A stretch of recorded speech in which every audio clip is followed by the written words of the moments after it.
Right. So again good evening எல்லாருக்குமே. Magnetic effects of current அந்த டாப்பிக்கில் நம்ம இருக்கும். Magnetic effects of current. இந்த லெசனோட பேர் ரெண்டு பேர். ஒன்று moving charges and magnetic field இந்த மாதிரியும் இருக்கும். இல்லைன்னா magnetic effects of current. Screen தெரியுதா எல்லாருக்குமே?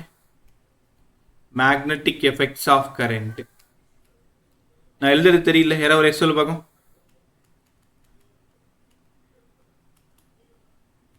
நம்ம தெரியுதம்மா?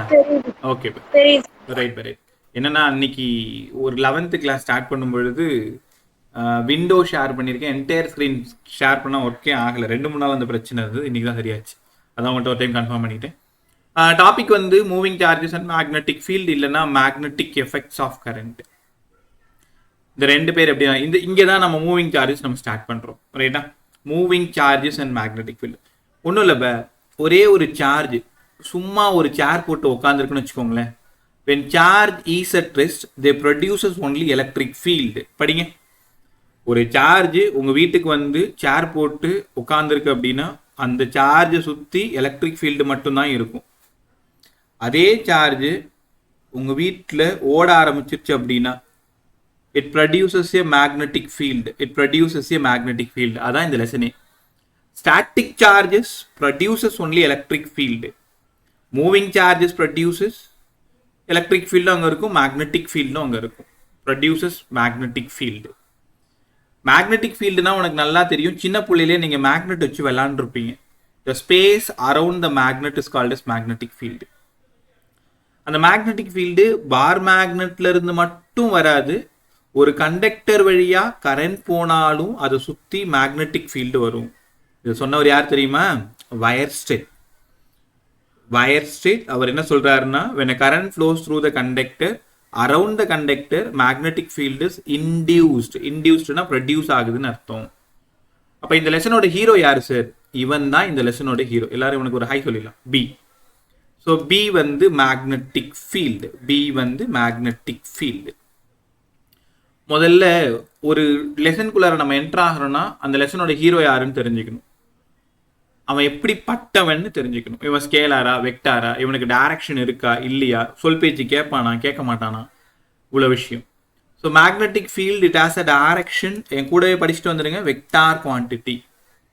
Magnetic field is a vector quantity. ஏன்னா இதுக்கு டைரக்ஷன் இருக்கு. அப்போ இதோட டைரக்ஷன் யார் சார் கொடுக்குறா? Direction of magnetic field is given by யார் தெரியுமா? 3 ரூல் இருக்கு. நீங்க ஒரு ரூல் படிச்சா போதும். இப்போதைக்கு ரைட் ஹேண்ட் தம்ப் ரூல்ல மட்டும் படிங்க போதும். ரைட் ஹேண்ட் பாம் ரூல்னு ஒன்று இருக்கு. ரைட் ஹேண்ட் கார்க் ஸ்க்ரூ ரூல்னு ஒன்று இருக்கு. ஒரே நாளில் கற்றுக்கிட்டீங்கன்னா குழப்பிப்பீங்க. இன்னைக்கு இந்த ஒரு ரூலை நல்லா கற்றுக்குங்க. Right hand thumb rule, right hand palm rule, right hand corkscrew rule, இதெல்லாம் வச்சுக்கிட்டு உங்களால் மேக்னெட்டிக் ஃபீல்டோட டைரக்ஷனை கண்டுபிடிக்க முடியும். அப்போ உங்கள்கிட்ட கேட்குறேன், இந்த லெசனோட ஹீரோ யாருப்பா சார்? Magnetic field sir. ஸ்கேலரா வெக்டாராப்பா? Vector. Direction of magnetic field ஏதாவது ரூல் இருக்கா கண்டுபிடிக்கிறதுக்கு? Right hand thumb rule. ரைட்னா? அதுக்கு முன்னாடி இவனோட யூனிட் எல்லாம் கண்டுபிடிச்சிட்டு வந்துடலாம். அதுக்கப்புறமா நம்ம ரைட் ஹேண்ட் தம்ப் ரூல் பற்றி பேசலாம்.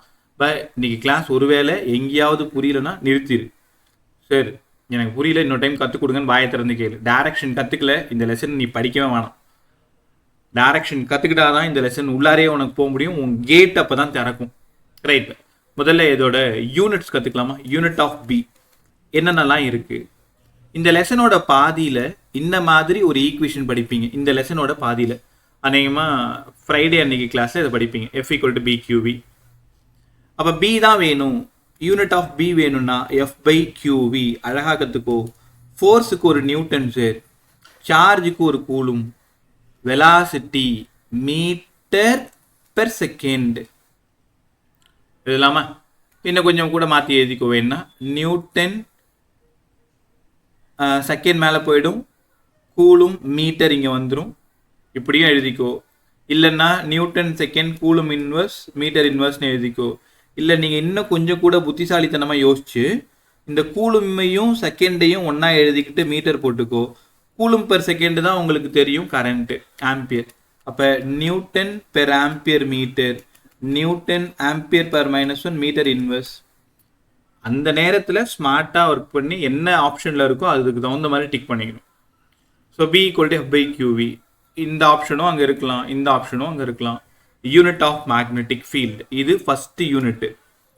ரெண்டாவது யூனிட் பார்த்துருவோமா? வேற என்னங்க சார் இருக்கு? அதே ஃப்ரைடே கிளாஸில் இன்னொரு ஃபார்முலா கற்றுக் கொடுக்க போகிறேன். F = BIL. B வேணும்னா F/IL. ஃபோர்ஸுக்கு ஒரு நியூட்டன், கரண்ட்டுக்கு ஒரு ஆம்பியர், லென்த்துக்கு ஒரு மீட்டர். அதே ஃபார்முலா திரும்ப வந்துடும். Newton ampere inverse metre inverse. அப்போ யூனிட் ஆஃப் மேக்னெட்டிக் ஃபீல்டு நான் என்ன எழுதி தரணும் அதான் நோட்ஸ். இந்த நோட்ஸை படிச்சுட்டு நீ எந்த புக்கு வேணாலும் படி, உனக்கு ஒரு சின்ன டவுட் கூட வராது. Newton ampere inverse metre inverse. Sir ரெண்டாவது யூனிட் எங்களுக்கு புரிஞ்சிருச்சு. மூணாவது ஃபார்முலா அடுத்த லெசன்னா இஎம்ஐன்னு ஒரு லெசன் இருக்கு, எலக்ட்ரோ மேக்னெட்டிக் இண்டக்ஷன். அந்த லெசனில் இந்த மாதிரி ஒரு ஃபார்முலா நீங்கள் படிப்பீங்க. Magnetic flux equal to BA. காஸ்லால் என்ன படிச்சிங்க? EAன்னு படிச்சிங்களா? அந்த ஊரில் எலக்ட்ரிக் ஃபீல்டில். அப்போ மேக்னெட்டிக் ஃபீல்டில் BA. அப்போ B வேணும்னா Φ/A. யாருங்க சார் ΦA? Φ தான் ஃப்ளக்ஸு. மேக்னெட்டிக் ஃப்ளக்ஸு இங்கே, அங்கே எலக்ட்ரிக் ஃப்ளக்ஸு. அப்போ ஃப்ளக்ஸோட யூனிட் உங்களுக்கு தெரியுமா? வெபர் பேர். ஏரியாவுக்கு சார் மீட்டர் ஸ்கொயரு. அப்போ வெபர் மீட்டர் பார் -2. இது யாரோட யூனிட்டு? இவனும் ஃப்ளக்ஸோடது தான். லிஸ்ட் என்னங்க சார் பெருசாக போயிட்டு இருக்கு, இதுக்கு மேலேயும் இருக்கா? இன்னும் ஒரே ஒரு யூனிட் மட்டும்தான் இருக்கு. இதோட எனக்கு அதெல்லாம் வேணாம், ஒரே பேராக சொல்லுங்க. ஜென்ரலாக unit of magnetic field, SI unit of magnetic field, ஒரே பேர் தான் வேணும். ஒன்றும் இல்லை, டெஸ்லா. இது ஒரு அற்புதமான பேர், ரொம்ப பெரிய சயின்டிஸ்ட் அவர். ஒரு வேளை கரண்ட் ஷாக் அடிக்காத மின்சாரம் இவர் இருந்திருந்தாருன்னா இருந்திருக்கலாம். இன்னைக்கு நம்ம எல்லாம் சந்தோஷமாக இருக்கிறதுக்கு ரெண்டு முக்கியமான ஆள். ஒன்று ஃப்ளக்ஸை கண்டுபிடிச்ச ஃபாரடே, இன்னொன்று மேக்னெட்டிக் ஃபீல்டை பற்றி பேசின டெஸ்லா. ஸோ இவங்களால தான் இன்றைக்கி இந்த உலகம் ரொம்ப சந்தோஷமாக போயிட்டுருக்குன்னு நான் நம்புகிறேன். அதே மாதிரி கரண்ட்டை கண்டுபிடிச்ச ஆம்பியர். இது எல்லாமே SI unit of magnetic field tesla, ரைட்டா? அதுக்கப்புறமா நீ உடனே ஒரு கேள்வி கேட்கணும் என்னை பார்த்து. SI சொன்னீங்களே, CGSக்கு ஏதாவது இருக்கா? ஆமாம், CGSக்கு காஸ். அப்போ டெஸ்லாவுக்கும் காஸுக்கும் ஏதாவது சம்மந்தம் இருக்கா? சரி, தாராளமாக. ஒரு காஸ் வேணும்னா 10⁻⁻4 டெஸ்லா, ஒரு டெஸ்லா வேணும்னா 10⁻+4 காசு. இப்போது உங்கள் கொஷின் பேப்பரில் காஸில் இருந்ததுன்னா நீ டெஸ்லாவில் மாற்றி தான் சம்ம போடணும். ஏன்னா காஸ் SI யூனிட்டு, ரைட்டா? ஸோ யூனிட்டை நான் எப்படி எழுதணும்னு ஒரு டைம் உட்காந்து எழுதி பார்க்குறேன். F = BQV B கண்டுபிடிங்க, F = BIL B கண்டுபிடிங்க, Φ = BA B கண்டுபிடிங்க. அதுக்கப்புறமா SI unit CGS unit relate பண்ணுங்க. So SI unit tesla, CGS unit என்னப்பா? காசு. டெஸ்லாவுக்கும் காசுக்கும் என்ன ரிலேஷன் பார்த்துக்கணும். இவ்வளோ நேரம் கற்றுக்கிட்டது யூனிட்டு. அடுத்தது மூணாவது பாயிண்ட்டு, டைரக்ஷன் கற்றுக்கணும். வரப்போகிற 15 நிமிஷம், ரைட்டா? அவ்வளோ சூப்பராக கவனிக்கணும். சின்னதாக கூட டைவெர்ட் ஆகக்கூடாது. கிளாஸ் முடிஞ்சதும் வீட்டில் யார் இருக்காங்களோ அவங்கள்ட்ட போய் உடனே சொல்லி கொடுத்துரு, கற்றுப்ப, ரைட்டா? சரிப்பா, இன்னைக்கு ஏன் இவ்வளோ ஆப்சன்ஸ்? ஓகே, இப்போ லாஸ்ட்டாக நான் சொன்ன பிறகு போகலாம் எல்லாருமே. அடுத்தது direction of magnetic field is given by right hand thumb rule. கொஞ்சம் ஃப்ரீயாக வச்சுக்கோங்க. இப்போ உங்களோட ஃப்ரீயானா கொஞ்சம் லேசாக இருங்கன்னு சொல்கிறேன். லேசானா எதை பற்றி திங்க் பண்ணிட்டு இருக்காது. Right hand thumb rule. ஏன் சார் இதுக்கு இவ்வளோ பில்டப்லாம் கேட்காத, காரணம் இருக்குது. Right hand thumb. இப்போது ஒரு கண்டக்டர் வழியாக ஐன்ற கரண்ட் போகுதுன்னு வச்சுக்கோங்களேன். கரண்ட் போகிற டைரக்ஷனை யார் சொல்லுவா? அந்த யாரோ மார்க் தான் சொல்லும். உங்களுக்கு ஒரு ரகசியம் சொல்லவா? ஃபிசிக்ஸில் இந்த மாதிரி இன்ட்டு போட்டிருந்தாங்கன்னா இன்வெர்ட்ஸ்ன்னு அர்த்தம். சும்மா வாயில் வந்துச்சுப்பா ரகசியம், இதெல்லாம் ரகசியம் இல்லை, எல்லாருக்கும் தெரிஞ்சது தான். டாட் போட்டாங்கன்னா அவுட்வேர்ட்ஸ்ன்னு அர்த்தம். இந்த லெசனோட கோட் வேர்டு இதெல்லாம். உன் கொஷினில் இன்ட்டு டாட்டு தான் போட்டு காமிப்பாங்க, நீ தான் புரிஞ்சுக்கணும். Into the plane of the paper, outward the plane of the paper. அப்போ இன்டுனா இன்வெர்ட்ஸ், டாட்னா அவுட்வேர்ட்ஸ். ஓகே, எல்லாருமே உங்களோட ரைட் ஹேண்டை ஃப்ரீயாக வச்சுக்கோ. உங்கள் ரைட் ஹேண்டோட தம்பை நல்லா ஓப்பனாக பாரு, நல்லா அப்படி திறந்து வச்சுக்கோங்களேன் கையை. நான் சொல்கிறதெல்லாம் அங்கே நடக்கணும். நான் பக்கத்துல இருந்து உன்னை பார்க்குறேன்னு நினச்சிக்கோ. ரைட் ஹேண்டோட தம்பில் இருக்கக்கூடிய 5 விரல்களை ரொம்ப ஃப்ரீயாக வச்சுக்கோங்க. எல்லாரும் அந்த தம்பை பாருங்க. கரெக்டாக அந்த தம் ஃபிங்கரை கரண்ட் எந்த பக்கம் போகுதோ அந்த டைரக்ஷனில் தம்பு வைங்க. ரைட் ஹேண்டோட தம்பு வைங்க, தெரியாமல் லெஃப்ட் ஹேண்டில் வச்சிடாது, எல்லாம் கெட்டு போயிடும். ரைட் ஹேண்டோட தம்பு வச்சிட்டிங்களா? கரெக்டாக வச்சுக்கோ. மீதி 4 ஃபிங்கர்ஸ், இது ரைட் சைடுன்னு எடுத்துக்கிறேன், உனக்கு புரியறதுக்காக லெஃப்ட் சைடுன்னு எடுத்துக்கிறேன். மீதி 4 ஃபிங்கர்ஸ் நல்லா யோசிச்சு பாரு. எல்லாருக்குமே ரைட் சைடு உள்ளே போகுதா பாருங்க. கைகள் அழகாக போட்டு காட்டுறேன்னா சூப்பர். இன்னும் ஒரு விரல் மிஸ் ஆகுது இல்லை? ஓகே. இப்போ 4 விரலும் இந்த டைரக்ஷனில் உள்ளே போகுதா? இந்த கண்டக்டரில் இந்த டைரக்ஷனில் உள்ளே போகுது. உள்ளே போனது கண்டக்டர் சுற்றி வரும்போது இந்த டைரக்ஷனில் வெளியில் வருதா பாருங்க. அப்போ என்ன அர்த்தம்னா, உள்ளே போகிறத இன்ட்டுன்னு போடணும், வெளியில் வர்றத டாட்டுன்னு எழுதணும். ரைட்டா? சரி, சரியாக புரியல அப்படின்னா ஒரே நிமிஷம், எல்லாருமே ஒரு நிமிஷம் குரூப் பாருங்களேன். இது கொஞ்சம் புரிய வச்சுன்னா அதுக்கப்புறம் ஃப்ரீயா ஃபாஸ்டா போயிடும். இப்போ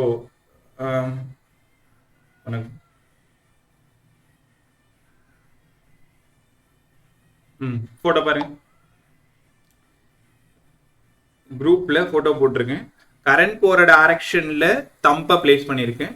மற்ற 4 ஃபிங்கர்ஸும் உள்ள போற மாதிரி, ரைட் சைட்ல உள்ள போற மாதிரி காமிச்சிருக்கேன்.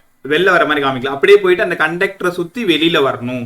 அப்ப 4 ஃபிங்கர்ஸ் உள்ள போனா அது இன்ட்டு, இன்வெர்ட்ஸ், வெளில வந்தா டாட்டு. ரைட்டாப்பா? ஓகே, ஓரளவு புரிஞ்சிருச்சுன்னா இப்ப எல்லாரும் பதில் சொல்ல ஆரம்பிச்சிருவீங்க. அப்ப உள்ள போனா இன்ட்டு, வெளில வந்தா டாட்ஸ். புரிஞ்சிருச்சு? ரைட்.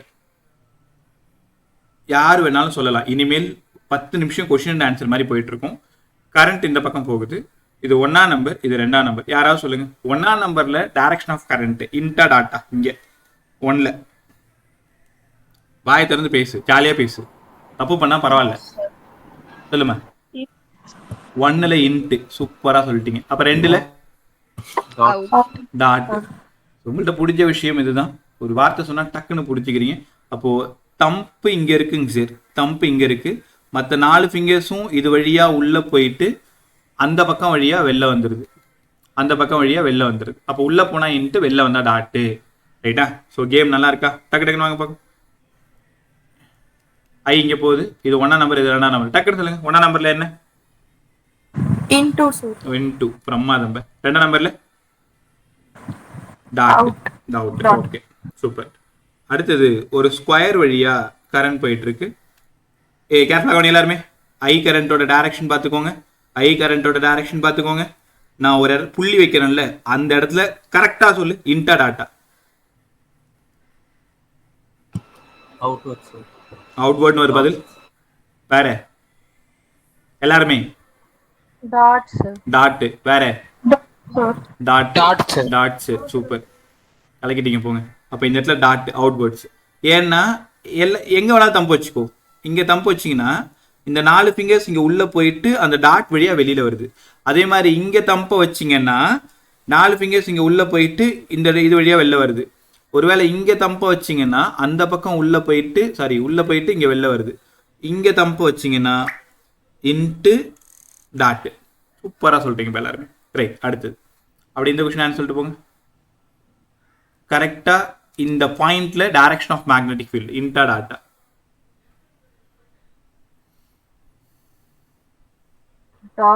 டாட். Into dot. சூப்பரா சொல்லிட்டீங்க. Into dot.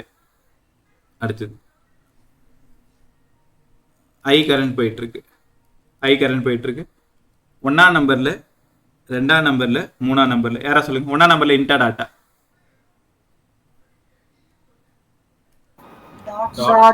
சார். 1ஆம் நம்பர்ல டாட். பிரமாதம். அப்ப 2ஆம் நம்பர்ல இன்ட் சார். ரைட். 2ஆம் நம்பர்ல டாட் சார். 2ஆம் நம்பர்ல டாட். வேற என்ன தப்பு பண்ணிருக்கு பாரு. தம்பு கரண்டோட டைரக்ஷன் இங்க போகணும். அப்ப ஃபிங்கர் இங்கே இருந்தால் இது உள்ளே போயிட்டு அது வெளில வரும். ரைட்டா? அப்போ 3ஆம் நம்பரில் into. Right. So, அப்போ direction of magnetic field is given by right hand thumb rule. Thumb shows the direction of current. ஏன் கூடவே படிங்க. Thumb shows the direction of current. அதே மாதிரி அந்த ஃபிங்கர்ஸ், மற்ற கர்ல் ஃபிங்கர்ஸ் இருக்கு இல்லையா, fingers direction of magnetic field மறக்கவே மறக்காது. போயிட்டு கிளாஸ் முடிஞ்சதும் 5 நிமிஷம் மம்மிட்டியோ டேடிட்டியோ யார் வீட்டில் ஃப்ரீயாக இருக்காங்களோ கூப்பிட்டு அழகாக சொல்லி கொடுத்துரு, சூப்பராக கற்றுப்பீங்க. தம்ப் வந்து கரண்ட்டோட டைரக்ஷன், ஃபிங்கர்ஸ் வந்து மேக்னெட்டிக் ஃபீல்டோட டைரக்ஷன். ஹானஸ்டாக சொல்லுங்கப்பா, யாருக்காவது இது புரியாமல் இருக்கா? திரும்ப சொல்லணுமா? இந்த ஒரு டாபிக் மட்டும், நான் அடுத்தது போய்ட்டு அதோட அப்புறம் ஆதித்திலிருந்து வேணும் யோகிதா வரைக்கும். புரியலன்னு சொல்லிடு, இல்லை யாருக்கு வேணும்னாலும் சொல்லிடு. ரைட். ஸோ நீங்கள் சொன்னதை நான் அக்செப்ட் பண்ணிக்கிறேன். எல்லாரும் கற்றுக்கிட்டீங்கன்னு நான் நம்புகிறேன். அடுத்த டாபிக் போயிடலாம். அவ்வளோதான், முடிஞ்சு போச்சு. இதுக்கப்புறம் லெசனுக்குள்ளார என்ட்ரு ஆகிட்டோம். எப்போவுமே என்ன பண்ணணும், ஒரு லெசனுக்குள்ளார என்ட்ரு ஆகணும்னா அந்த டாப்பிக்கோட ஹீரோவை பற்றி தெரிஞ்சுக்கணும், அவனை எப்படி கண்டுபிடிக்கணும்னு பற்றி தெரிஞ்சுக்கணும். Direction of magnetic field is given by right hand thumb rule. Right, super. அங்கேருந்து போகிறது தான் first question. First 3 mark question ரொம்ப ரொம்ப இம்பார்ட்டன்ட். நான் என்ன எழுதி தரணும் அதை அப்படியே போய் எழுதிடு. கிளாஸ் முடிஞ்சது அதை படித்து முடிச்சிடு. பயட் சாவட்ல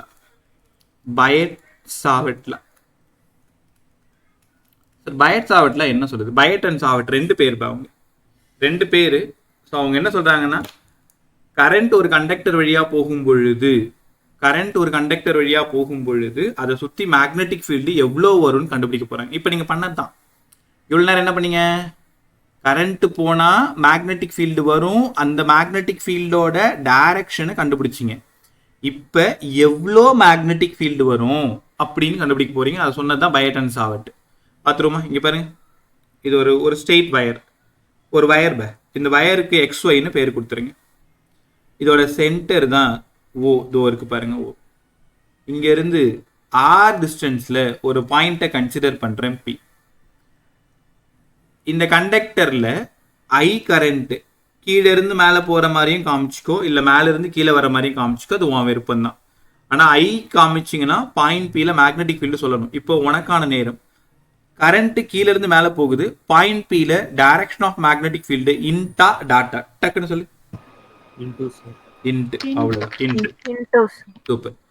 நான் என்ன பண்ணுறேன்னா, ஒரு ஸ்மால் எலமெண்ட் இங்கே எடுத்துக்கிறேன்.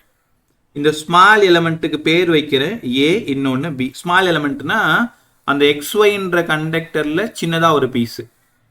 அப்போது இந்த ஏபியோட லென்த்தை நான் என்ன பண்ணுறேன்னா டிஎல்னு எடுத்துக்கிறேன். டிஎல் கரெக்டாக. இந்த ஏலேருந்து பிக்கு நேராக அப்படி ஒரு கோடு போடுறேன், இப்படி ஒரு கோடு போடுறேன். இந்த டைரக்ஷன்னா ஐடியல் வெக்டார். அது என்னங்க சார் ஐடியல் வெக்டார்? புரியலையே, கவனமாக கவனி. ஐ எந்த பக்கம் போகுது, டிஎல் எங்கே இருக்குன்னு பாரு. அந்த ஐயும் டிஎல்லும் சேர்ந்தது தான் ஐடியல் வெக்டார். அப்போ இங்கே இருக்கிறது ஆர் வெக்டார். அப்போ என்ன பண்ணுறீங்கன்னா, இந்த இடத்துல தீட்டான்னு ஒரு ஆங்கிள் எழுதுங்க. ஏற்கனவே உனக்கு நிறைய முறை சொல்லியிருக்கேன், தீட்டாவை பற்றி கவலைப்படாத. தீட்டா வேற யாரும் இல்லை, theta is the angle between அங்கே இருக்கிற 2 வெக்டார். அப்போது இந்த இடத்துல ஃபஸ்ட்டு எடுத்தது நீங்கள் எழுத வேண்டியது theta is the angle between அங்கே இருக்கிற 2 வெக்டார். ஒன்று ஐடியல் வெக்டார், இன்னொன்று ஆர் வெக்டார். ஃபர்ஸ்ட் லைன் நீங்கள் இதை தான் எழுதணும். Theta is the angle between ideal vector and R vector. ரைட்டா? இப்போ எல்லாரும் கேர்ஃபுல்லாக இருங்க. ஏபின்னு ஒரு ஸ்மால் எலமெண்ட் சொன்னோம் இல்லையா, அந்த ஸ்மால் எலமெண்ட்ல கரண்ட் போகும் பொழுது இங்கே வரக்கூடிய மேக்னெட்டிக் ஃபீல்டு டிபி. என்ன சரி இது கரெக்ட் தானே? டோட்டல் லென்த்தில் போனால் பி, சின்ன லென்த்தில் போனால் டிபி தானே. அந்த டிபி யாரெல்லாம் டிபெண்ட் பண்ணியிருக்கும்? மேக்னெட்டிக் ஃபீல்டு எவ்வளோ கரண்ட் போகுதோ அதை டிபெண்ட் பண்ணியிருக்கும். நல்லா உணருங்க, கரண்ட்டு தான் இங்கே சாப்பாடு மாதிரி. நிறைய சாப்பாடு கொடுத்தா நிறைய மேக்னெட்டிக் ஃபீல்டு வரும். அப்போ DB is proportional to direction of current. dB is proportional to magnitude of current I. Sorry, dB is proportional to I. dB is proportional to length of the small element. இந்த length of the small elementனா இந்த dl சின்னதாக இருந்தால் dbயும் சின்னதாக இருக்கும், dl பெருசாக இருந்தால் dbயும் பெருசாக இருக்கும். Then dB is proportional to sin of the angle between ideal vector and r vector. அப்படி நான் சொல்றதை நீங்கள் வார்த்தையாக எழுதணும். dB is proportional to sin of the angle between ideal vector and r vector. Then dB is inversely proportional to square of the distance. இந்த 4 point எழுதினாலே உனக்கு நிறைய விஷயம் தெரியுதுன்னு அந்த திருத்துறவங்க புரிஞ்சுப்பாங்க. So dB is directly proportional to current, dB is directly proportional to length of the small element, sine of the angle between ideal vector and r vector inversely proportional to square of the distance between them. உங்களுக்கு நானே தேவையில்ல, உனக்கே தெரியும். ரெண்டு மேக்னெட்டை கையில் வச்சு விளாட்றீங்க. Left handle ஒரு magnet வச்சுருக்க, ரைட் ஹேண்டில் ஒரு மேக்னெட் வச்சுருக்க. ரைட் ஹேண்டில் இருக்கிற மேக்னெட்டை கொஞ்சம் தூரமாக கொண்டு போக உங்கள் கைகள் என்ன உணரும்? மேக்னெட்டிக் ஃபீல்டு குறையிறத நீங்கள் ஃபீல் பண்ணுவீங்க. அந்த ரிப்பல்சிவையும் அட்ராக்டிவையும் நீங்கள் உணருவீங்க. தூரமாக போக எல்லாமே குறையிற மாதிரி இருக்கும். அப்போ என்ன அர்த்தம்னா, எந்த ஃபீல்டாக இருந்தாலும் தூரமாக போக குறையும். அதனால தான் இன்வெர்ஸ்லி ப்ரப்போர்ஷனல்னு உணரணும். இது எல்லாத்தையும் சேர்த்து எழுதுவோமா? dB is proportional to ideal sin theta by r square. அவ்வளோதான். சார் ப்ரப்போர்ஷனாலிட்டியை காலி பண்ணுறதுக்கு எப்போவுமே நீங்கள் ஒரு கான்ஸ்டன்ட் போடணும்னு சொல்லுவீங்களே. ஆமாம், அந்த கான்ஸ்டன்ட் என்ன கான்ஸ்டன்ட் நம்ம யூஸ் பண்ண போகிறோம்? ஃபிசிக்ஸை பொறுத்த வரைக்கும் எலக்ட்ரோஸ்டாட்டிக்கோட கான்ஸ்டன்ட் 1/4πε. அப்போ மேக்னட்டிசம் இந்த லெசனில் யார் கான்ஸ்டன்ட்? கடைசி வரைக்கும் யார் எங்கள் கூட வந்துக்கிட்டே இருப்பான்? இவன் தான். μ0/4π I dl sine theta by r square. நீங்கள் ஆசையாக தேடி வந்த ஈக்குவேஷன் இதுதான். பயட்-சாவர்ட் லாவிலிருந்து நீங்கள் என்ன கண்டுபிடிக்கிறீங்க? சரி, சின்னதாக ஒரு எலமெண்ட்டு, அந்த எலமெண்ட்டில் கரண்ட் போகும் பொழுது அதை சுற்றி டிபின்ற ஒரு மேக்னெட்டிக் ஃபீல்டு வரும். அந்த டிபி மேக்னெட்டிக் ஃபீல்டு எவ்வளோன்னா μ0/4π I dl sine theta by r square. கற்றுக்கிட்டீங்களா? இல்லை, சிக்கல் இருக்குது.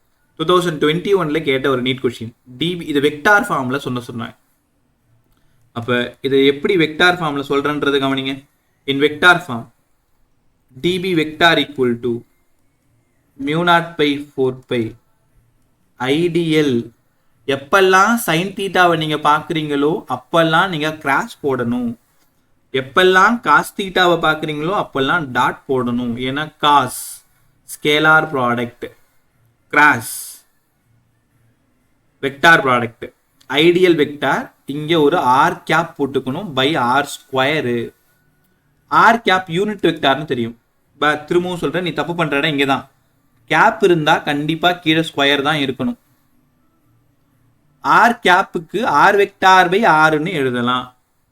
அதனால டிபி வெக்டார் வேணும்னா μ0/4π I dl vector cross r vector.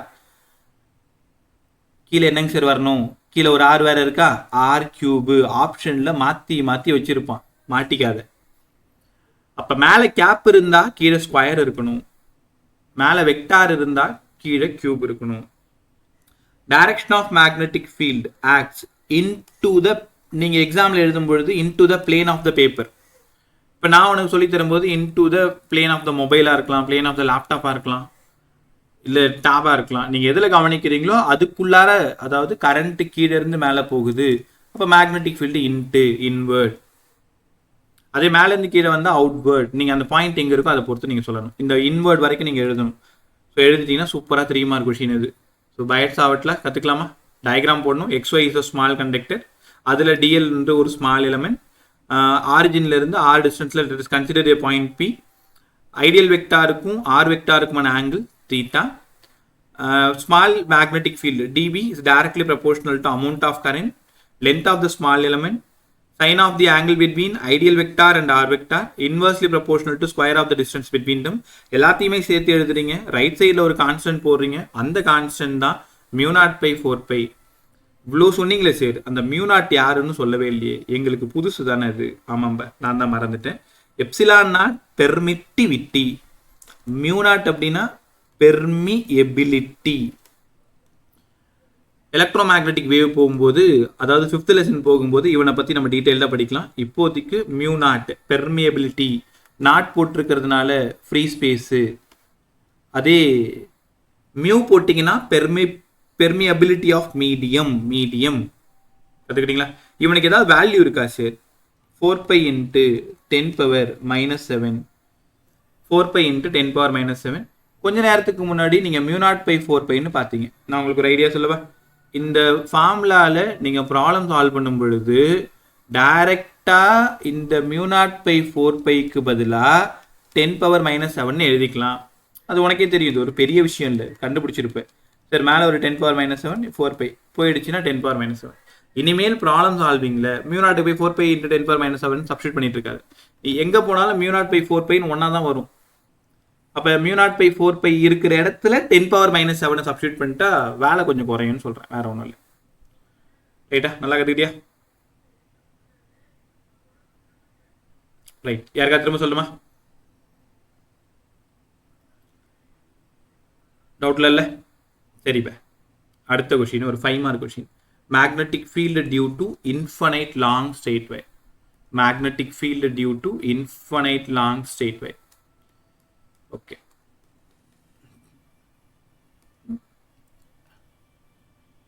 Magnetic field due to infinite long straight wire.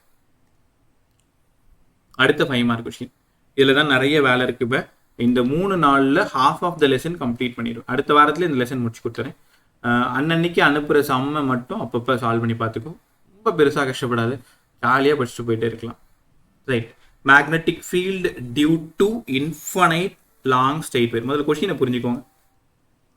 Magnetic field யாருக்கு சார்? டியூ டு யாருக்கு?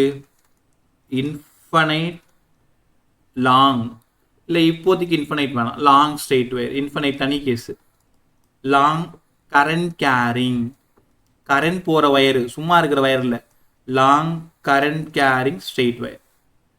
போர்டுக்கு அவ்வளோ important 5 mark. NEET and JEE இந்த ஃபார்முலாவை வச்சு 7 சம் மாடல் இருக்கு. ரைட்டா, நீங்கள் கொஞ்சம் மனசு வச்சிங்கன்னா ஒரு லெசனையுமே ஒரு டீச்சருக்கு எவ்வளோ அளவுக்கு தெரியுமோ அந்த அளவுக்கு அற்புதமாக நீங்கள் கற்றுக்க முடியும். பியாண்ட் லெவல், அதை தாண்டி கூட கற்றுக்கலாம். ஏன்னா சின்ன பிள்ளைங்க நீங்கள் அருமையாக யோசிப்பீங்க. இப்போ நீங்கள் வயசானதுனால டக்கு டக்குன்னு சிந்தனை வந்து வேகமாக வராது. பட் உங்களது இந்த திங்கிங்லாம் ரொம்ப ஸ்மார்ட்டாக இருக்கும். ஆனால் லேர்ன் பண்ணிக்கணும், அதை அப்படியே அப்ளை பண்ணி பார்த்துக்கணும்.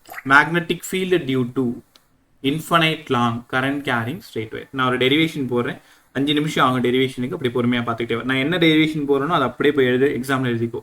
ஒவ்வொரு புக்லையும் ஒவ்வொரு மாதிரி இருக்கும். பட் இது இருக்கிறதுலே ரொம்ப சிம்பிளாக இருக்கும். பாருங்களேன், இது ஒரு long straight wire. Long straight வயர்னா ஃபிசிக்ஸை பொறுத்த வரைக்கும் இந்த மாதிரி டாட் போட்டோம் அப்படின்னா அது எங்கே ஆரம்பிக்குது எங்கே முடியுதுன்னு தெரியாது. அந்த மாதிரி இதான் சென்டர்.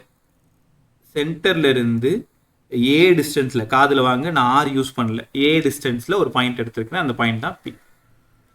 ரைட்டா, நான் என்ன பண்ணுறேன்னா ஏபின்னு ஒரு ஸ்மால் எலிமெண்ட் எடுத்துக்கிறேன். எங்கே சார் எடுத்துக்கிறீங்க? இந்த பாயிண்ட் தான் ஏ, இந்த பாயிண்ட் தான் பி. ஏபின்னு ஒரு ஸ்மால் எலிமெண்ட். கரண்ட் எப்படி சார் போகுது? இதுதான் கரண்ட், கீழேருந்து மேலே போகுது. ஏலேருந்து பாயிண்ட் பிக்கு கனெக்ட் பண்ணுறேன், பியிலேருந்து பாயிண்ட் பியை கனெக்ட் பண்ணுறேன். இப்போ முடிஞ்சதுன்னா நைட்டு யாராவது இருந்தாங்கன்னா இந்த கொஸ்டின் சொல்லி கொடுத்துப்பாரு. ரைட்டா, அதே மாதிரி இங்கேருந்து இங்கே ஒரு லைன் ட்ராப் பண்ணுறேன். இந்த ஆங்கிளை 5:1 எடுத்துக்கிறேன், 5:1. அதே மாதிரி மேலே இருந்து இங்கே ஒரு லைன் ட்ராப் பண்ணுறேன். இந்த ஃபுல் ஆங்கிளையும் 5:2 எடுத்துக்கிறேன், 5:2. கரெக்டா? இங்கே இருக்கு பாருங்க ஒரு ஆங்கிள், இதை 5 எடுத்துக்கிறேன். இந்த ஆங்கிளை D5 எடுத்துக்கிறேன். இந்த லென்த்தை DLன்னு எடுத்துக்கிறேன். இங்கேருந்து பர்பெண்டிகுலராக ஒரு லைன் ட்ரா பண்ணுறேன், இது சீன்னு எடுத்துக்கிறேன். ரைட்டா? ஸோ இந்த ஆங்கிளை தீட்டான்னு எடுத்துக்கிறேன். ரைட், என்னங்க சார் பண்ண போகிறீங்க? இந்த கொஷினில் நீங்கள் என்ன பண்ணிடணும்? Let us consider long straight wire carrying a current of I. AB small element, length of the small element DL. 5:1 5:2 யாருக்குமான ஆங்கிள், 5 யாருக்குமான ஆங்கிள், D5 யாருக்குமான ஆங்கிள், இதெல்லாம் சொல்லி முடிச்சிரு. அப்படியே டயக்ராம் உனக்கு தெரியும்ல, படம் பார்த்து கதை சொல். ஒரு படத்தை பார்த்தா ஒரு கதை சொல்லணும்ல, அந்த மாதிரி இந்த படத்தை பார்த்து உனக்கு என்ன தோணுதோ அதை சொல்லு. போய் அப்புறம் புக்கை பாரு, நீ சொல்றது அப்படியே கரெக்டாக இருக்கும். அடுத்தது, இந்த கொஷினை ஸ்டார்ட் பண்ணுறதுக்கு முன்னாடி நமக்கு பைட்ஸ்-சாவர்ட்-லோட ஈக்குவேஷன் தேவை. இப்போ டிபி வேணும்னா μ0/4π ஐடியல் சைன் தீட்டா பை ஒரு R². I dl sine theta by R². கற்றுக்கிட்டீங்களா? ஓகே. எல்லாருமே ட்ரையாங்கிள் ஏபிசியை பாருங்கப்ப. நான் எங்கே பாருன்னு சொல்கிறேனோ அங்கே நீ பார்க்கணும். ட்ரையாங்கிள் ஏபிசியை பாருங்க. ஏபிசியில் சைன் தீட்டா வேணும். அப்போ சைன் தீட்டா வேணும்னா AC opposite side by hypotenuse DL. AC by DL. இங்கேருந்து எனக்கு ஏசி தான் வேணும். ஏசி வேணும்னா டிஎல் சைன் தீட்டா. ஒத்துக்கிறீங்களா? ஓகே, இது ஈக்குவேஷன் 1. அடுத்தது எல்லாருமே இந்த ஏசிபி ஏசிபியை கவனிங்க. இந்த ப்ளூ கலரில் இருக்கக்கூடிய ட்ரையாங்கிளை கவனிங்க. இப்போ ஏசிபி ட்ரையாங்கிள் ஏசிபியை கவனிங்க. ஏசிபி இதில் டி5னா ஜென்ரலாக வெறும் ஆங்கிள் எடுத்தீங்கன்னா நீங்கள் tan5 தான் எடுக்கணும். ரைட்டா? இந்த டிஸ்டன்ஸ் ஆறுன்னு நான் சொல்ல மறந்துட்டேன். யாருக்கும் ஏலேருந்து பி வரைக்கும் ஆறுன்னு மறந்துட்டேன், சாரி. ஸோ அப்போ டி5 மட்டும் உனக்கு வேணும்னா ஆப்போசிட்டில் இருக்கிறது ஏசி பை அட்ஜசன்ட்டில் இருக்கிறது ஆறு. ஏன்னா வெறும் ஆங்கிள் எடுத்தீங்கன்னா அது டேன்னு அர்த்தம். இப்போ tan theta equal to opposite side by adjacent. அப்போ தீட்டானாலும் அதே தான், ஆப்போசிட் சைட் பை அட்ஜசன்ட்னு அர்த்தம். அப்போ இங்கேருந்து ஏசிக்கு பதிலாக ஆர் இன்ட்டு டி5, அவ்வளோதான் உங்கள் வேலை முடிஞ்சிச்சு. இனிமேல் நீங்கள் டயக்ராமுக்கு வரவே வேண்டாம். டயக்ராம்ல இருந்து ஏசிக்கு டிஎல் சைன் தீட்டான்னு கண்டுபிடி, இன்னொரு ஏசிக்கு ஆர் டி5ன்னு கண்டுபிடி, ஏபிசி ட்ரையாங்கிள் யூஸ் பண்ணு, ஏசிபி ட்ரையாங்கிளை யூஸ் பண்ணு. அவ்வளோதான், முடிஞ்சிச்சா? அப்படிங்க வந்துருங்க, நம்ம வேலை முடிஞ்சிச்சு. அப்போ ஏசி ரெண்டுமே ஏசி சார் அப்படின்னா எங்கெல்லாம் டிஎல் சைன் தீட்டா இருக்கோ அங்கெல்லாம் ஆர் டி5ன்னு எழுதலாமா? ஆமாம். அப்போ ஃபார்முலாக்கு வந்துருங்க. இப்போ டிபிக்கு என்ன ஃபார்முலா சொல்லி கொடுத்தேன்? μ0/4 ஐடிஎல் சைன் தீட்டா பை ஆர் ஸ்கொயர்னு கற்றுக் கொடுத்தேன். இந்த டிஎல் சைன் தீட்டாவை தூக்கிடுங்க. அப்போ டிபி வேணும்னா μ0/4 ஐ டிஎல் சைன் தீட்டாவுக்கு பதிலாக ஆர் இன்ட்டு டி5 பை ஒரு ஆர் ஸ்கொயரு. சரி, இந்த ஆறு போய் சேர்ந்துருவாங்க தானே? ஆமாம். அதனால ஒரே நிமிஷம், எந்த கலரில் எழுதினாலும் அப்பப்போ கலர் மாற்ற சொல்லுது. டிபி அது சொல்லலை, எனக்கா தோணுது. μ0/4 இங்கே ஐ டி5 பை ஆர். கற்றுக்கிட்டீங்களா? அடுத்தது அப்படியே இங்கே வந்துருங்க. ட்ரையாங்கிள் ஓபிஏ, ட்ரையாங்கிள் ஓபிஏ கவனிச்சியா? ஓ எங்கே இருக்குன்னு பாரு, பி எங்கே இருக்குன்னு பாரு, ஏ எங்கே இருக்குன்னு பாரு. அதிலிருந்து cos5 கண்டுபிடிங்களேன். cos5 adjacent side by hypothesis r, a by r. அப்போ ட்ரையாங்கிள் ஓபிஏலிருந்து cos5 வேணும்னா a by r, ட்ரையாங்கிள் ஓபிஏல cos5 வேணும்னா adjacent side by hypothesis, அதனால a by r. சரி, இங்கேருந்து r தானே நமக்கு வேணும். ஆமாம். அப்போ சைடில் எழுதிக்கோங்க.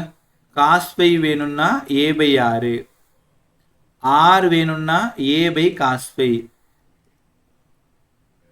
ரைட்டா? அப்படி இங்கே வந்துருங்க. ஏதோ ஒரு ஸ்டெப்பில் முடிச்சிருவோம். μ0/4 ஐ டி5 இங்கே இருக்குது, இப்படி ஒரு ஓரமாக போட்டுக்கிறேன். டி5 கீழே ஆருக்கு பதிலாக ஏ பை cos5 போய் இங்கே உட்காந்துருச்சு. இப்போ dB equal to μ0/4 I by a cos5 into டி5. அவ்வளோதான், முடிஞ்சிச்சு. கற்றுக்கிட்டீங்களா? இப்போ ஒன்றும் இல்லை, ரெண்டே ஸ்டெப் தான். ஒன்று ஏசி கண்டுபிடிச்சிரு, டிஎல் சைன் தீட்டா ஆர் டி5. டிஎல் சைன் தீட்டாவுக்கு பதிலாக ஆர் டி5 கொடுத்துரு, ஆரையும் காலி பண்ணிடு. அங்கேருந்து டயக்ராம்லேருந்து திரும்ப cos5 கண்டுபிடிச்சிட்டு ஆர் எடுத்து வந்து இங்கே சப்ஸ்டியூட் பண்ணிடு. இப்போ நமக்கு பி வேணும். பி வேணும்னா என்னங்க சார் பண்ணணும்? டிபியை இன்டகிரேட் பண்ணணும். அப்போ லிமிட் சொல்லிட்டு போங்க.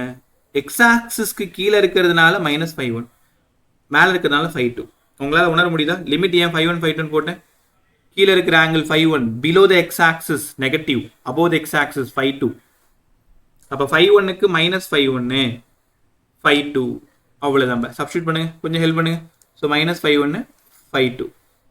டிபிக்கு பதிலாக μ0/4 I by a cos5 d5 integrate பண்ணி முடிச்சுன்னா கொஸ்டின் முடிஞ்சது. இது ரொம்ப டஃப்பான கொஸ்டினே, கற்றுக்கிறதே கஷ்டம். அந்த மாதிரி ஏதாவது பில்டப் கொடுத்தாங்கன்னா நம்பாது. சாதாரணமான கொஸ்டின். ஒரே ஒரு டைம் எழுதி பார்த்துட்டு ஒரு டைம் சொல்லி கொடுத்துரு. μ0i/4 a integral of -5(1) to +5(2) cos5 d5. cos5 integrate பண்ண ஆன்சர் சொல்லுங்க.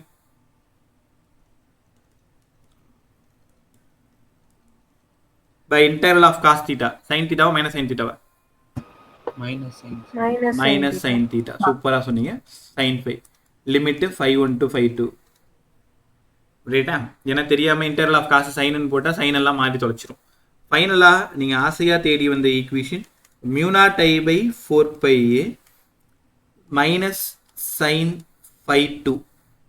லோயர் லிமிட்டுக்காக ஒரு மைனஸ், ஃபைவ்ல ஒரு மைனஸ் இருக்கிறதுனால ஒரு மைனஸ், அதனால ப்ளஸ். இங்கே சைன் 5(1) அவ்வளோதான். b equal to μ0i/4πa sin 5(1) minus sin 5(2). இவ்வளோதான் நீங்கள் தேடி வந்தது. அப்போ ஒரு லாங் ஸ்ட்ரெயிட் வயரில் கரண்ட் போச்சுன்னா μ0i/sin 5(1) interval of sine theta, interval of cos theta minus சைனா? ஒழுங்கா பாரு. Integral of cos theta.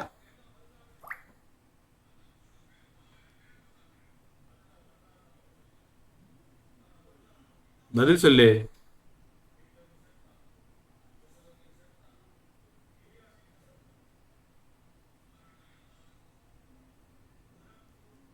ஞாபகம் இல்லையா?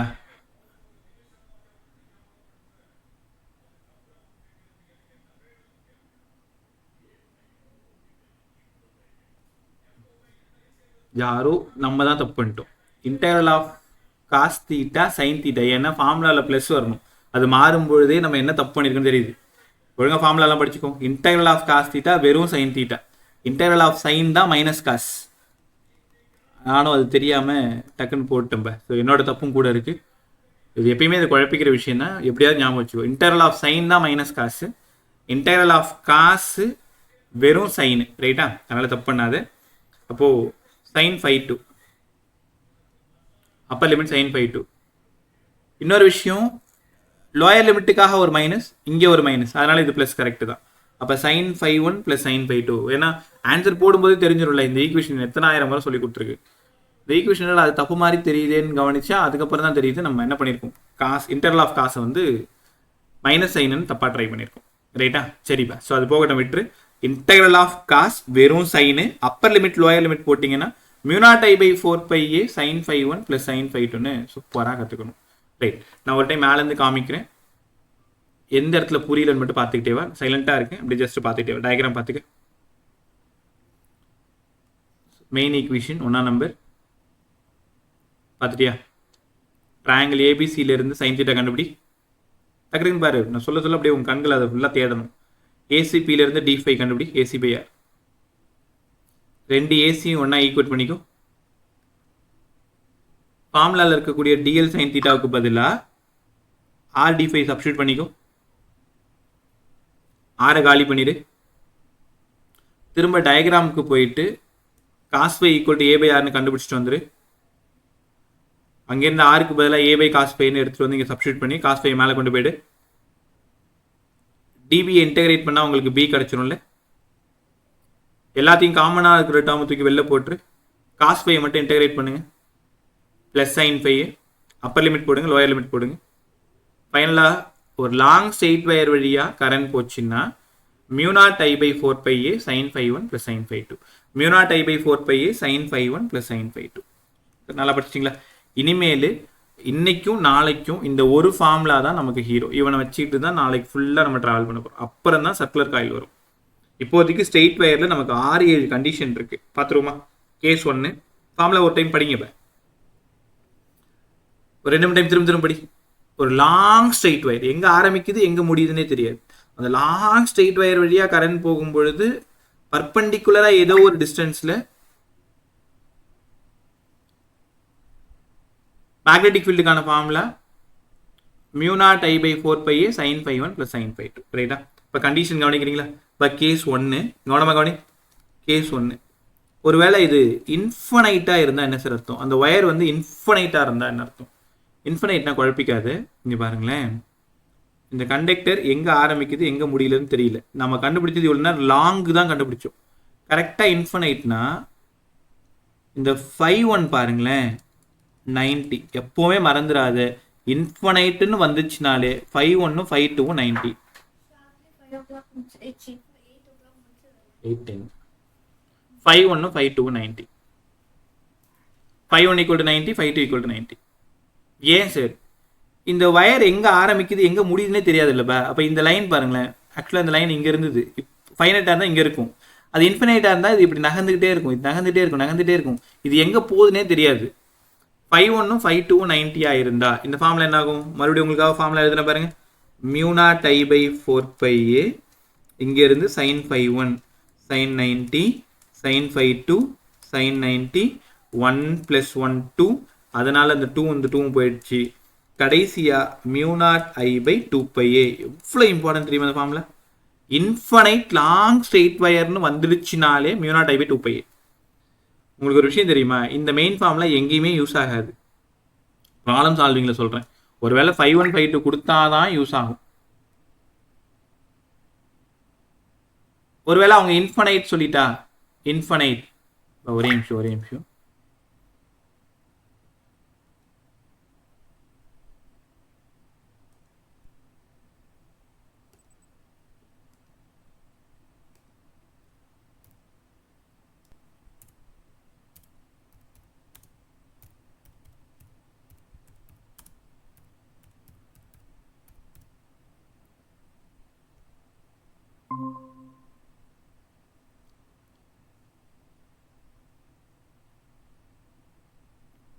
என்னாச்சு? சாரி, என்னாச்சு?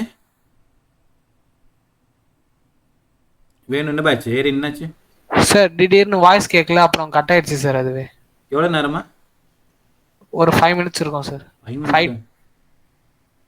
3 to 5 minutes. யாராவது டக்குன்னு ஃபோனோ இல்லை காலோ பண்ணிருக்கலாம்ல சுனிதா. 5 minutes கழிச்சு நீங்கள் பண்ணும்போது தான் தெரிஞ்சுது. நான் மாட்ட அந்த கொஸ்டின் ஃபுல்லாக எக்ஸ்பிளைன் பண்ணிட்டு இருக்கேன், என் வரைக்கும் போயிட்டு இருக்கேன் நான். ரைட், சாரி பா, எப்படி இப்படி நடந்துன்னே தெரில. ஒரே நிமிஷம். நெட்ஒர்க் எல்லாம் சூப்பராக தான் இருக்குது, சவுண்ட்ஸ் ரொம்ப நல்லா இருக்கு. தென் இங்கே பாருங்களேன், எது வரைக்கும் வந்திருக்குன்னு பாருங்களேன். பட் ரெக்கார்டரில் அது இருக்கும், ஒரு டைம் திருப்பி பார்த்துக்கலாம். அப்படி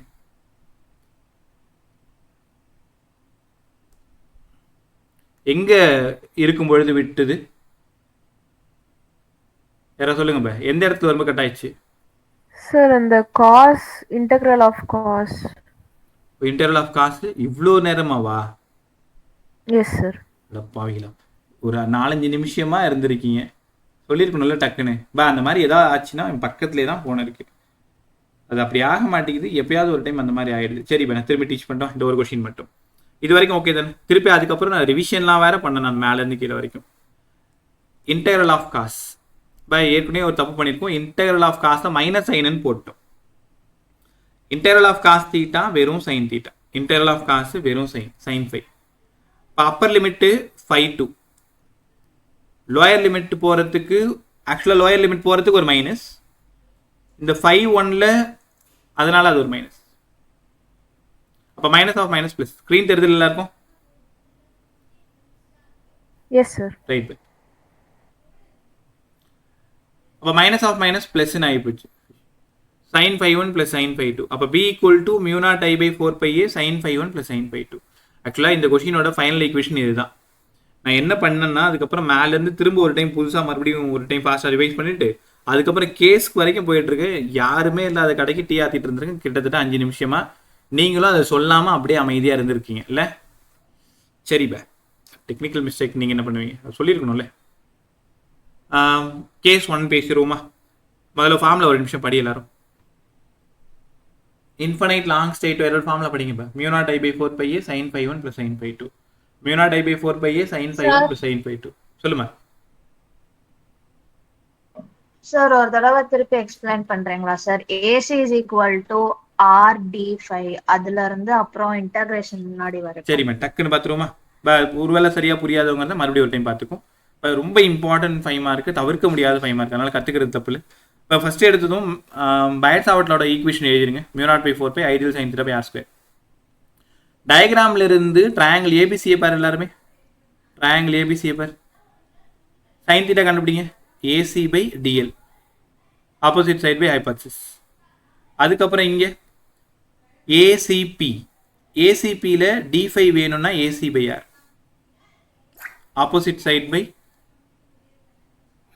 அட்ஜசன்ட் சைட், tan தீட்டா கண்டுபிடிக்கிற மாதிரி கண்டுபிடிங்கன்னு சொன்னேன். AC by R. ரெண்டு ஏசி ஈக்குவேட் பண்ணிக்கோ, DL sine theta R D five equate பண்ணிக்கோங்க.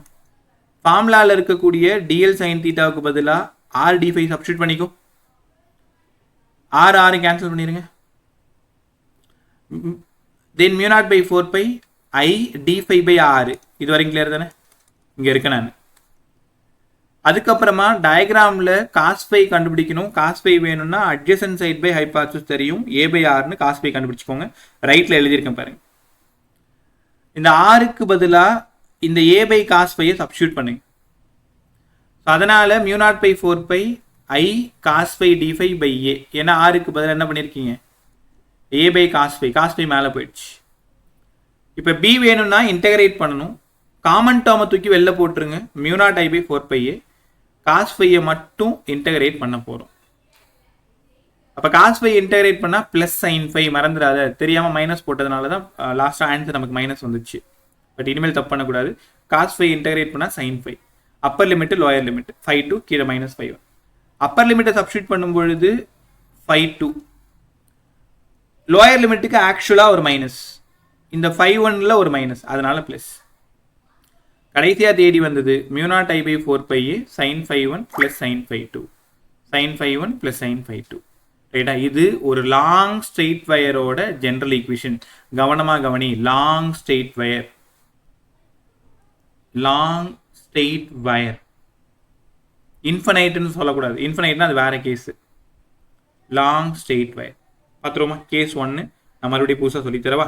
இப்போ கொஞ்சம் நேரம், ஒரு 10 மினிட்ஸ் மட்டும், 8-10க்குலாம் நீங்கள் போயிடலாம். ஒரு 4 கேஸ் மட்டும் படிச்சுட்டா நாளைக்கு ஃப்ரெஷ்ஷாக ஒரு டாபிக் போயிடலாம். கேஸ் 1 பேர் ரொம்ப easy. Case 1 infinite long straight wire. Infinite long straight wire. Straight வயருக்கும் இன்ஃபனைட் லாங் ஸ்ட்ரெயிட் வயருக்கும் என்னங்க சார் வித்தியாசம்? ஸ்ட்ரெயிட் வயர்னா எங்கே ஆரம்பிக்குது எங்கே முடியுதுன்னு, வெறும் லாங் வயர்னா ஒரு லாங் வயரில் மேக்னெட்டிக் ஃபீல்டு கண்டுபிடிக்கிறது. இன்ஃபனைட் லாங் ஸ்ட்ரெயிட் வயர்னா எங்கே ஸ்டார்ட் ஆகுது எங்கே முடியுதுன்னே தெரியாது. இங்கே பாருங்க, இந்த மாதிரி டாட்டர் லைன் தான் இந்த லெசன் ஃபுல்லாக இருக்கும். இந்த மாதிரி டாட்டர் லைன் போட்டாங்கனாலே நீங்கள் தான் புரிஞ்சுக்கணும் இன்ஃபனைட் லாங் ஸ்ட்ரெயிட் வயர்ன்ட்டு. இங்கேருந்து ஏ டிஸ்டன்ஸ், ஏன்றது இந்த பாயிண்ட் ஓக்கும் பாயிண்ட் பிக்கும். இது இன்ஃபனைட்டாக இருக்கிறதுனால 5 90 தான், 5 90 தான். ஏன்னா இந்த லைன் பாரு எங்கே ஆரம்பிது எங்கே முடியுதுன்னே தெரியாது. அப்போ இங்கே ஒரு லைன் ட்ரா பண்ணு வச்சுக்கோங்களேன். இது இன்ஃபனைட்டாக இருக்கிறதுனால இந்த லைன் தள்ளி தள்ளி தள்ளி தள்ளி போயிட்டே இருக்கும். அப்படி பார்த்தா கடைசியாக 90 வந்துடும். அப்போ என்ன புரிஞ்சிக்கிறேன்னா இன்ஃபனைட் லாங் ஸ்ட்ரெயிட் வயர்னா 5 5 ஷியோராக 90. ஃபார்முலா என்ன? B equal to mu not I by 4 by A. இங்கே சைன் 5 சைன் 5 5 வேல்யூவும் 5 வேல்யூ 90 கொடுங்க. Sine 90 sine 90 1 1. அப்போ இது 2 ஆயிடுச்சா? இப்போ B equal to mu not I by 4 by A 1 + 1 2. இந்த 2 போயிடுச்சு. இனி எப்போ உன்னை எழுப்பி கேட்டாலும் நீ சொல்லணும் இன்ஃபனைட் லாங் ஸ்ட்ரெயிட் வயரோட மேக்னெட்டிக் ஃபீல்டு ஃபார்முலா என்ன பான்னு கேட்டால் என்ன சொல்லுவீங்க? Mu not I by 2 by A. Sir கவனமாக கவனி. ஃபஸ்ட்டு கேஸு ரொம்ப இம்பார்ட்டன்ட். ஏகப்பட்ட சம்மு. B is proportional to I, B is proportional to A, B is proportional to I by A. டேரெக்டாக ஃபார்முலாவில் ப்ராப்ளமு சால்ட்டாக போடலாம். அப்போ இன்ஃபனைட் லாங் ஸ்ட்ரெயிட் வயரில் current carrying infinite long straight வயரோட magnetic field mu not I by 2 by A. Mu not I by 2 by A படிச்சிட்டிங்களா? இது formula number 1. Sir சொல்லுமா சார், அது அந்த லைன் ஜாயின் ஆச்சுன்னா எப்படி சார் தீட்டா 90 வரும்? அது லைன் ஜாயின் ஆகாதுமா. உங்களுக்கு புரியறதுக்காக சொல்லியிருக்கேன். அது எங்கே போகுதுன்னே தெரியாது இல்லை. இப்போ இங்கே பாருங்க, திரும்பி இந்த டயக்ராம் பாரு. இப்படி இருக்கு. இந்த இடத்துல இருந்து இந்த லைன் எங்கே ஜாயின் ஆகுதுன்னு தெரியல. அது மட்டும் போயிட்டே இருக்குன்னா பக்கத்தில் இருந்தால் இப்படி இருக்குமா, இன்னும் பக்கத்தில் இருந்தால் இப்படி இருக்குமா, இன்னும் பக்கத்தில் இப்படி இருக்குமா. ஆனால் எங்கே போகுதுன்னே தெரியாதுன்னா இந்த ஆங்கிள் கண்டிப்பாக என்ன ஆகிடும்? இப்போ லைவாக இருந்தீங்கன்னா அழகாக கையால் காமிச்சிருவேன். இன்ஃபனைட் போகிறதுனால இந்த வயரு எங்கே இருக்குன்னே தெரியாது. இன்னும் இன்ஃபனைட் கிட்டத்தட்ட 90 ஓடியாந்துடும். புரியுதா?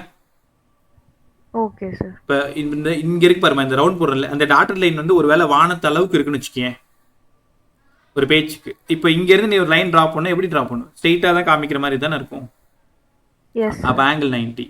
அப்போ infinite long straight wire μ0I/2πa. எல்லாரும் இந்த ஃபார்முலா நல்லா படிச்சுக்கோங்க, எப்போ கேட்டாலும் சொல்லணும். Infinite long straight wire. அடுத்தது foot of the long wire. இப்போ கேஸ் 2 பார்த்துடலாமா? ஃபுட் இந்த 3-4 கிளாஸ் அவ்வளோ சூப்பராக இருக்குன்னு பாருங்களேன். Foot of the long wire. Sir foot of the long வயர்னா ஒரு இன்ஃபனைட் லாங் ஸ்ட்ரெயிட் வயரு, அது மட்டும் எங்கே ஆரம்பிக்க முடியும் தெரியாது.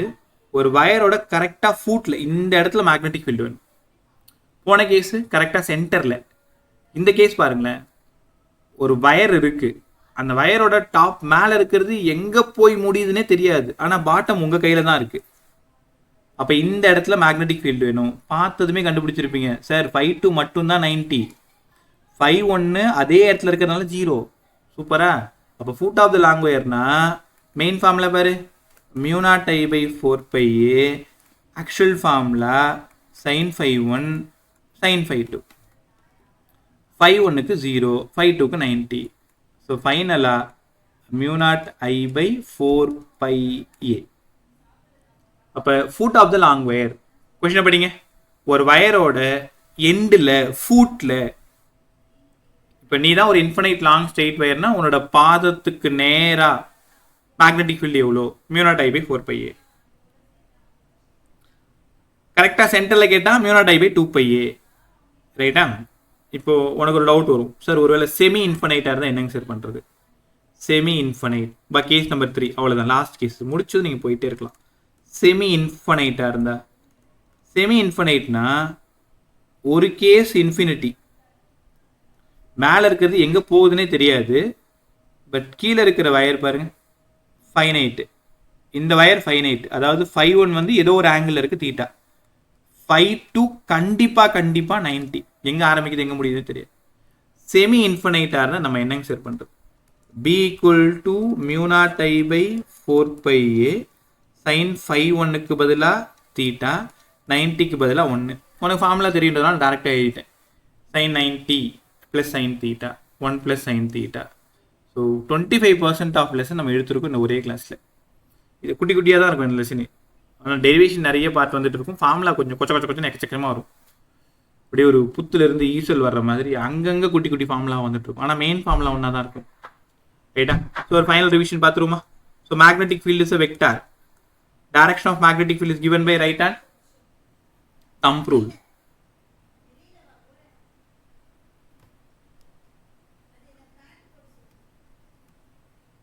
Magnetic field vector quantity. Direction of magnetic field is given by right hand thumb rule. Thumb shows the direction of current and other finger shows direction of magnetic field. Direction of magnetic field. நிறைய விரல் போட்டணும் இல்லை right by. ஒரு கண்டக்டரை உங்கள் கைகளால் பிடிச்சிங்க அப்படின்னா தம்பு கரண்ட்டோட டைரக்ஷன் சுற்றி வர்றது தான் மேக்னெட்டிக் ஃபீல்டு. அப்போ என்ன புரிஞ்சுக்கிறீங்க? கரண்ட் இப்படி போச்சுன்னா மேக்னெட்டிக் ஃபீல்டு இப்படி சுற்றி வரும், அதாவது இங்கே இன்ட்டு இங்கே டாட். புரியுதா உங்களுக்கு? ஒரு சர்க்கிள் மாதிரி மேக்னெட்டிக் ஃபீல்டு சுற்றிட்டே இருக்கும். கீழேருந்து கரண்ட் போகும்பொழுது, கீழேருந்து ஐ கரண்ட் போகும்பொழுது, ஸோ இப்படியே கரண்ட் மேக்னெட்டிக் ஃபீல்டு இப்படியே டெவலப் ஆகிட்டு இருக்கும், இப்படியே டெவலப் ஆகிட்டு இருக்கும். அப்போ இந்த பக்கம் உள்ளே போயிட்டு இந்த பக்கம் வெளில வரும். இதுக்கு இதான்பா மீனிங். அதுக்கப்புறமா பயட் சாவர்ட் லா சொல்லி கொடுத்தேன். பயட் லாவோட equation dB = μ0/4π IDL sin θ by ஒரு r². இது ஒரு சின்ன வயர் வழியாக கரண்ட் போகும்பொழுது மேக்னெட்டிக் ஃபீல்டு எவ்வளோ இன்ட்டு. நான் இந்த லெசனில் இன்வெர்ட்ஸ் டாட்னா அவுட்வர்ட்ஸ். ஒரு லாங் ஸ்ட்ரெயிட் வயர், இன்ஃபனைட் சொல்லக்கூடாது, லாங் வயராக இருந்ததுன்னா ஜென்ரல் ஈக்குவேஷன் μ0I/4πa இங்கேருந்து sin 5-1 + sin 5-2. இது ஜென்ரல் ஈக்குவேஷன், பெருசாக எங்கேயும் பயன்படாது, டெரிவேஷனுக்கு மட்டும்தான் இது. இதில் இன்ஃபனைட்டாக இருந்ததுன்னா பியோடது μ0I/2πa. ஃபுட்டாக இருந்ததுன்னா b = μ0I/4πa. செமியாக இருந்ததுன்னா μ0I/4πa 1 + sin θ. ரைட்டா? ஸோ இதை வச்சுக்கிட்டு தான் நாளைக்கு எப்படி சம் போடணும்னு சொல்லித்தரேன். எனக்கு நீங்கள் செய்ய வேண்டியது இந்த செஷன் முடிஞ்சதும் Biot Savart law, infinite long straight wire, infinite long straight wire இந்த 2 கொஷினையும் ஒரு டைம் எழுதி பார்த்துருங்க. ரைட்டா? நைட்டே உட்காந்து எழுதி பார்த்துட்டு முடிஞ்சதுன்னா